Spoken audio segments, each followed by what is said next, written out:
Welcome to the FarmBits podcast. FarmBits is proudly produced by the Nebraska Digital Agriculture Team and hosted by students at the University of Nebraska. The FarmBits podcast comes to you each week to discuss the trends, the realities, and the value of digital agriculture. Through interviews with experts, producers, and innovators from across the agriculture industry, we hope that you step away from each episode with new practical knowledge of digital agriculture technology. Hello, FarmBits followers and first-time listeners. Welcome to the FarmBits podcast. I'm Taylor Cross. And I'm Cesario, and we are excited to have you join us for this episode as we continue in our Spring 2022 series covering autonomy and robotics in crop and livestock production. We welcome Dr. Michael Salma, Associate Professor at University of Kentucky, to this episode of the FarmBits podcast. Dr. Salma has had experience in row crop precision ag for over 10 years and recently expanded into animal systems. With limited resources in research present in remote sensing and UAV applications in animal production, Dr. Salma and his team have taken some early steps into developing some new research and testing potential solutions. With that background, let's jump into our interview with Dr. Salma.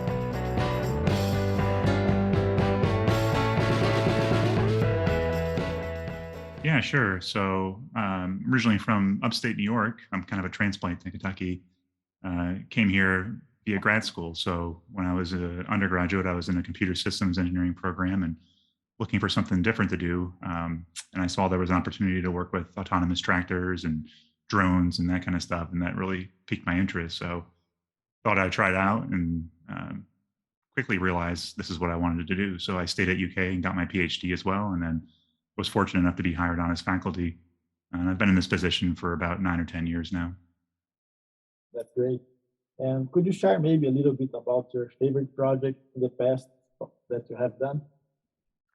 Well, I've got a bunch of favorite ones, but I think one of the early ones on that led me to think that I wanted to stay in academia. So when I was a master's student, I got involved in this NASA project where we were trying to build these inflatable wings that we would deploy like on a spacecraft, for instance. And I was doing a bunch of camera-based remote sensing, and they needed someone that could program a camera, take pictures. And back then you couldn't just like buy a GoPro and strap it on. You had to like actually hack apart a camera to do it.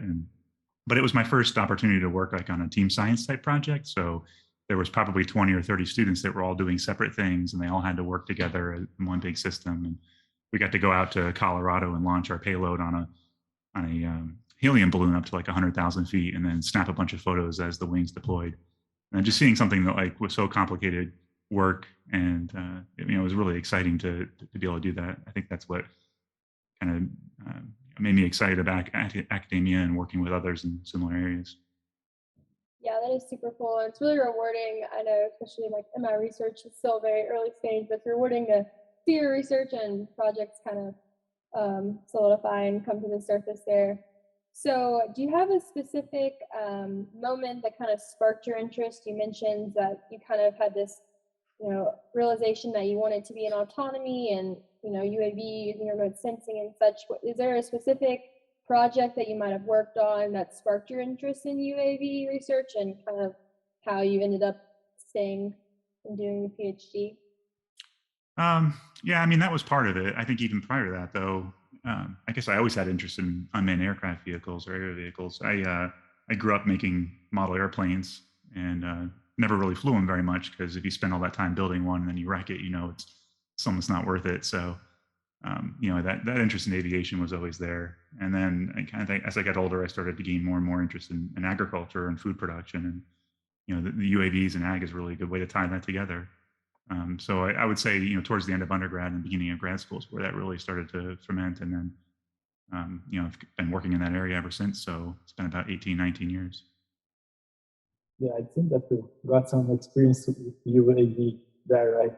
So, and what do you think that are some defining problems with the UAV that can solve today's animal or even ag production? Yeah, I think so. Like in the animal area, it's simple stuff.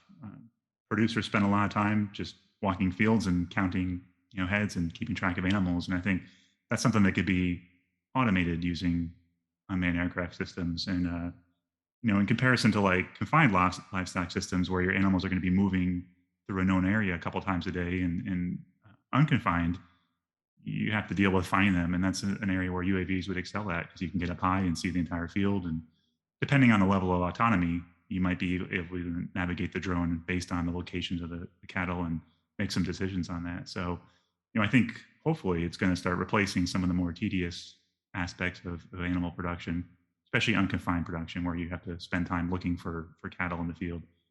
And then on the crop side, we've already seen a lot of advances in that area. That seems to get more focus. It's a fairly straightforward process. You program a drone to fly over a field, take some pictures or whatever it may be, and then use that information to generate prescription maps or estimate yield or whatever it is. So there's lots of applications in crops using UAVs as well. Yeah, and you kind of touched on it really briefly there, but are there any other kind of advantages or benefits to using these autonomous, UAVs or systems in production agriculture? Well, it scales really well. So you have an initial investment of the system and whatever sensor you're working with, but it's very easy to move it over a large area. If you're a crop consultant that's going to go out in the field, there's a limited amount of acreage that you can cover on the ground, but you can easily cover an order of magnitude more by flying over it. And so I think the scalability is really what provides the major advantage of using UAVs. And it kind of hits this sweet spot too, because you can get the same information or similar information from manned aircraft or satellites, but UAVs fly close to the ground. They can generally produce higher resolution imagery to the point where now you can see individual plants. And so you're able to do things at a much preciser level than you'd be able to do otherwise. Yeah, that is very true. So I've seen a little bit of your past research, most recent research regarding animal systems and remote sensing using those UAVs. So before we dive into kind of that project and talking a little bit more about that, to what extent do you see the UAVs being implemented in commercial animal systems? So it's a very limited extent at this point. There's just not a lot of information out there in terms of how to do it. I think you'll see some really savvy producers that will go out and buy a drone and then they'll use it to do head counts and things like that. But yeah, beyond that, there's not a lot of turnkey systems that are designed for animal systems. In contrast to crops, you could probably find software that'll process your imagery and generate a prescription map. There's just nothing like that in the animal area. So we're really only seeing a handful of producers that have gone out and bought their own systems, and there's not a lot of consultants either at this point that are doing it as well too. So yeah, it's very limited at this point in time. Yeah, and then what is the focus? Now let's start to dive a little bit more on the research that you have done in the past years. So what is the focus of your research program and what current projects are you working on? Yeah, so I work primarily in precision agriculture, and it's kind of a blend between variable rate technology. So I look at like implements that will apply material in the field, and then remote sensing. So on the remote sensing side, it's split right now between crop and animals. I have several long-term projects where we're basically trying to figure out how to generate prescription models for whether it's nitrogen or irrigation, and also estimating yield based on imagery, and then trying to figure out how to do that on a broad scale, because you can build a model really easily from like an individual field, but it might not really work very well for your neighbor's farm or a farm across the country. So we're trying to figure out how to make things more generalized so that whatever we develop here in Kentucky can be used in Nebraska or somewhere else. On the animal side, I'm primarily focused on like biometric measurements. So I'm really want to be able to use the drone to collect some information that you might not be able to get otherwise. So like, let's say for instance, a cow calf operation, you're not going to run your cattle through a chute every day and weigh them. It's usually pretty hands off. And so if we could fly a drone over the field and take some pictures and then use that to estimate their size and then estimate their weight, that would be really advantageous to track their growth over time. And so we've been looking at, how many pictures do you need in order to generate a 3D model of a cow? And then is that 3D model accurate in terms of its weight, things like that. Yeah, that is super interesting and kind of an area that hasn't been, like you said earlier, really explored, especially in research. Can you provide kind of an overview of one of your most recent projects where you were monitoring the animal's behavior in response to those UAVs? Yeah, that's a great question. So, there's no information out there in terms of beef cattle and how they're going to respond to the presence of drones. People have done this in the past, like with wildlife, but with domesticated animals, there's not a lot of information out there. And so we were curious, if we fly a drone near a cow, is it going to stress it out? Um, and then what's that threshold? So we first thing we did was write a protocol for how we want to do an experiment, and then it has to get approved, obviously, since we're working with animals. But we're basically trying to figure out how close can we fly so that we can get the best possible data without making them upset. And we look at things like their heart rate, movement, and stuff like that as well too, just to get an idea if they're responding at all. On the flip side, there's also sometimes you want to use a drone to potentially move an animal. And so, say you want to use a couple of drones to hurt them, you might be able to fly those drones in a specific configuration that makes them move in a particular direction. And so, we're trying to figure out if that's feasible. And if so, do they get acclimated over time, and will they eventually just ignore them? Are you all using any specific drones or UAVs? Have you tested multiple different kinds? I imagine so. What kind of process do you go through to determine which UAVs you'll implement in these research projects? Yeah, we use all sorts of UAVs across the board. I would say, like in precision ag, we're mostly using multi-rotor systems, so things like quadcopters or hexacopters or octocopters. They're fairly simple. The only moving parts on them are the propellers themselves, and so they're a lot easier to deploy and recover compared to like a fixed wing system. Right. The downside is they don't have the same endurance, so we usually can only fly for 30 to 40 minutes at a time. But for most applications, especially on the research side, that's plenty of time, and we can always land and swap the batteries out and go back up again. For the cattle research, we're using things that are really small, on the order of a couple of pounds, all the way up to 30 or 40 pounds, depending on the type of payload that we put on there. And that certainly has an effect on the cattle response too, because they seem to notice the larger ones that are louder a lot more readily than they would something that's relatively small. Yeah, and since you guys were working with evaluating this behavior of the animals, is there any way that you guys had to pick the different breedings of the cattle, for example, because that probably would affect the well-being of the animal? Yeah, we didn't have a lot of choice in that. So we worked with the animals that were at our research farm. I forget what the breed was, but it's pretty representative of what we would see here in Kentucky. But that is a concern, because certainly you've got some that are, just more easily agitated than others. The one thing that we did control is that they had never been exposed to a drone before, so they had no idea what it was. And I think just about any animal is going to be a little bit surprised the first time they see it, especially if you fly relatively close to it. But like other applications, the cattle will acclimate, and so they end up getting fairly comfortable with it to the point where we can get the information that we need to. Can you speak to the value that this previous data that you've collected in your research, can you speak to the value that that has to industry and extension or even academia? Just showing that we can fly drones near cows safely is a big step. There hasn't been a lot of work in that area, so that helps with the giving the funding agencies some level of comfort that the kind of work we're doing is safe and is going to generate useful information. On the extension side, that's where we get the most requests. So more so than even on crops, we get a lot of calls from producers that are saying, "Hey, I want to buy a drone for my cow calf operation. What should I get, or how could I use it to do this and this?" And so, showing some examples of the things that we can do are helpful, at least in terms of broaching that subject.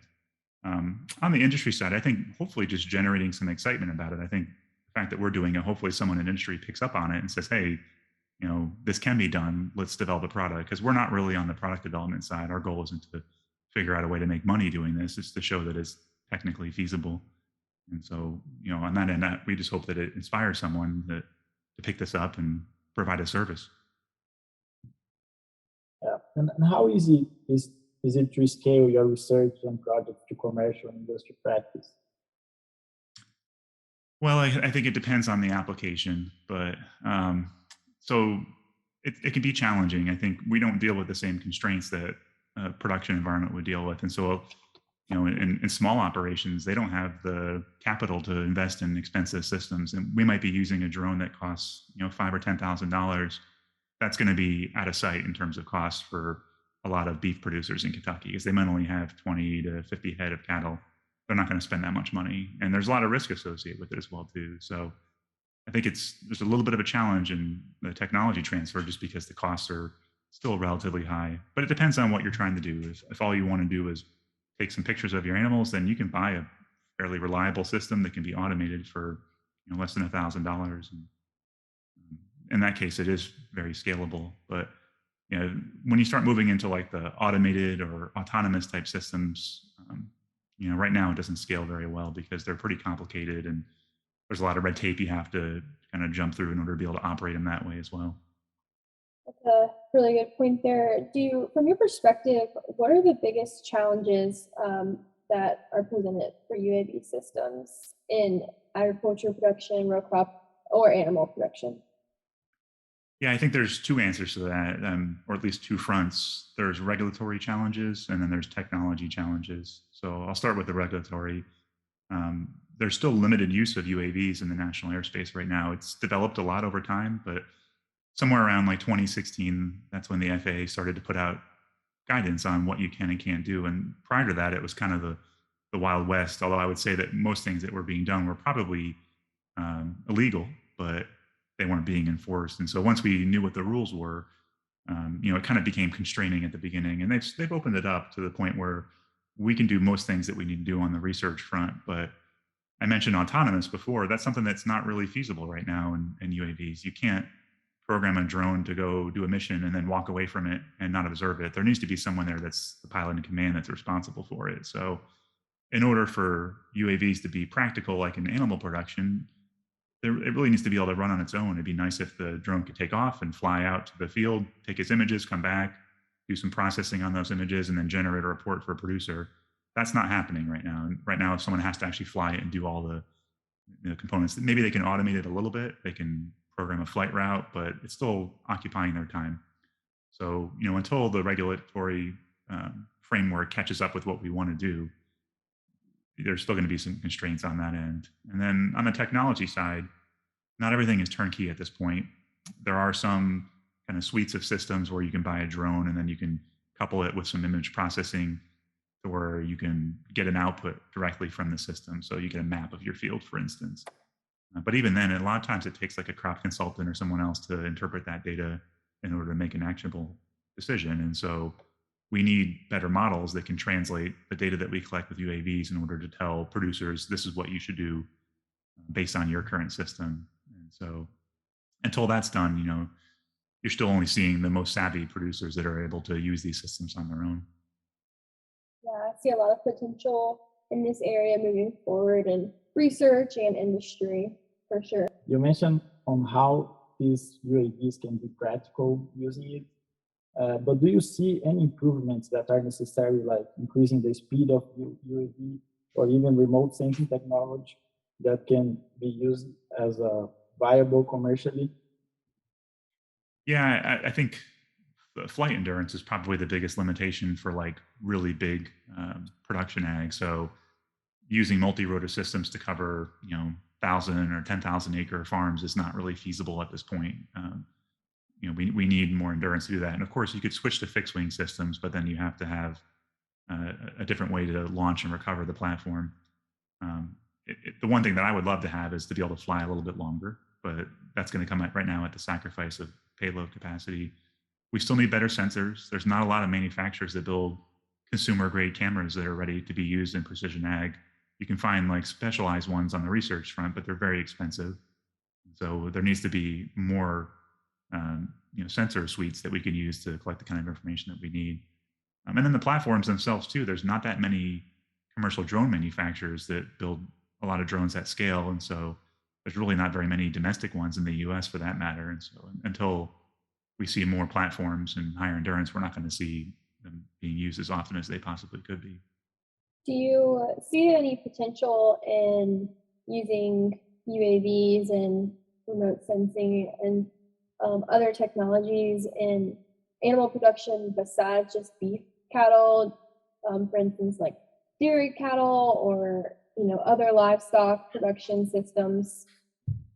Yeah, potentially. I think it's really well suited to unconfined systems. So dairy is a little bit of a challenge, but if you have a dairy system where the animals have time on pasture, then I could see that. You know, modern dairies are getting very, very advanced, and there's a ton of technology inside the barn. So I think that would be a great application for systems where they do roam outside of the facility.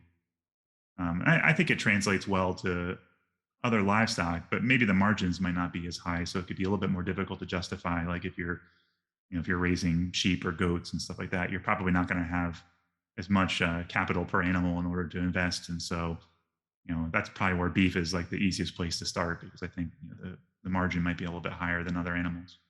What's your vision for the future of the UAV in agriculture, as well as remote sensing? Because we see that, like I mentioned before, some of the limitations of these drones are the battery that cannot run for too much time, for example. Are there like people developing some gas UAVs, for example? There are, but I would say that the vast majority are electric nowadays. That it really simplifies the platform, and it's a lot more reliable. 20 years ago, we used to use gas engines for almost all of our UAVs if they were going to fly for for more than a few minutes. But because you can get a reasonable endurance out of a battery system, almost all of them, especially multi-rotor systems, will use a battery powered propulsion. But I think as far as vision goes, I would say that what I would love to see is fully autonomous UAVs that go out every day and do persistent monitoring. It's something that we don't do right now. And so having a system that can go out and fly over your field, take pictures, and generate maps. And if you can do it over time, then you can start tracking changes and look at things that change very gradually and maybe catch them before it's a problem. So if you're starting to see trends, you can make a mitigation and apply fertilizer or whatever it is before it becomes an economic issue.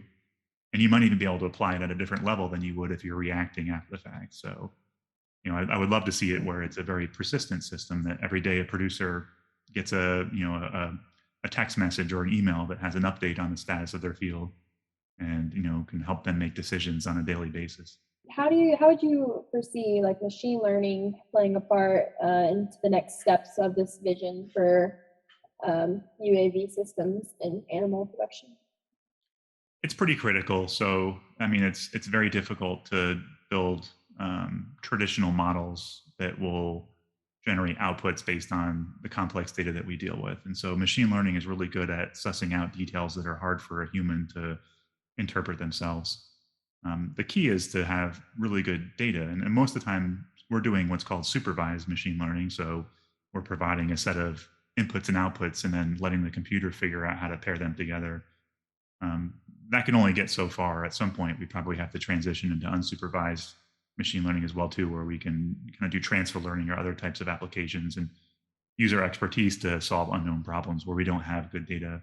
On the cattle side, that's a huge problem. Like you can't just Google a set of pictures of cows like you can with other areas. So it's kind of funny, like in computer science, like there's a running challenge who can do the best machine learning approach to identifying cats in images, but that doesn't exist with cows. So if you wanted to find 1,000,000 pictures of cows in order to train a model, it doesn't exist. I can't just go out there and get that data. So we have to collect the data that we need in order to be able to generate the models, and then develop all the training along with it. So there's a lot of work that has to happen in order to translate into animal livestock systems. Do you foresee yourself kind of continuing down this animal research path comparatively to your, nitrogen or other applications in row crop systems? For sure. I mean, there's a lot of benefit to doing it. I think you think about the benefit for the row crop side is you can start to balance out production with environmental constraints. So, I mean, that's kind of the whole point of precision ag, is to efficiently utilize. And it's the same thing with animals, but now you're incorporating a welfare component as well too. So if we can save the life of a calf that would otherwise die due to disease or something else, there's a lot of benefit there. And so I certainly want to keep working in that area because I see that there's opportunity to benefit the animals and the producers. If someone wanted to learn more about you or your research, where should they go to find more? Yeah, I think the best place to start, like for specific stuff related to what I do, is just to go to our website. So uky.edu/BAE.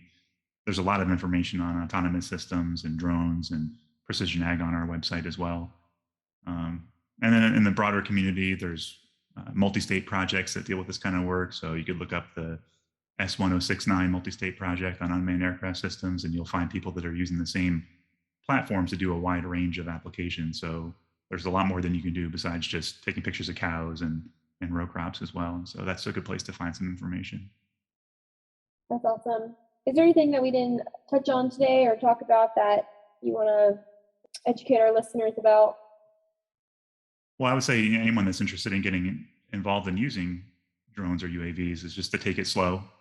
If you're a producer and you want to incorporate it into your practice, start with the smallest and most inexpensive system that you can, so that you don't overinvest in something that you don't use. And, probably you can do a lot with just a really cheap visible camera on a drone. You don't need to buy a fancy multispectral system and then not know how to use it. And so start small and work your way up from there. Well, you kind of already touched on our last question and our tradition here on the FarmBits podcast, but we always ask our guests if they have any advice for our listeners. So with that piece of advice you just gave us, do you have anything else that you would recommend to people in this research area or even producers in industry? Yeah, I would say just reach out for help. There's probably someone in your state that's doing very similar work to what I'm doing. And so you can usually contact them directly or get a hold of them through the Cooperative Extension Office. And I'm sure they'll be more than happy to work with you. We're always looking for producers that want to incorporate new technology on their farm. So just ask for help and someone will be there.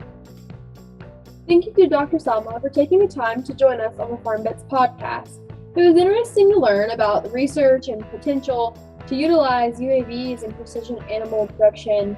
My favorite part of this episode was probably hearing about how this technology and the value that cattle response to UAVs can provide industry and open doors to other livestock production systems. Yeah, that's right, Taylor. This episode was really nice. And my favorite part was on how this technology is improving on animal production using drones and how these animals can advance on well-being, as well as helping farmers on decision-making for management. Thank you for taking the time to join us today on the FarmBits podcast. If you enjoyed this episode, please subscribe to the podcast on Spotify, Apple Podcasts, YouTube, or wherever you listen to podcasts to be informed about the latest content each week. We welcome your feedback, so if you have comments or questions for us, please reach out to us over email, on Twitter, or in the review section of your favorite podcast platform. Our contact information can be found in the show notes. We would like to thank Nebraska Extension for their support of this podcast and their commitment to providing high-quality informational material to members of the agricultural community in Nebraska and beyond. The opinions expressed by the hosts and guests on this podcast are solely their own and do not reflect the views of Nebraska Extension or the University of Nebraska-Lincoln. We look forward to you joining us next week for another episode of FarmBits.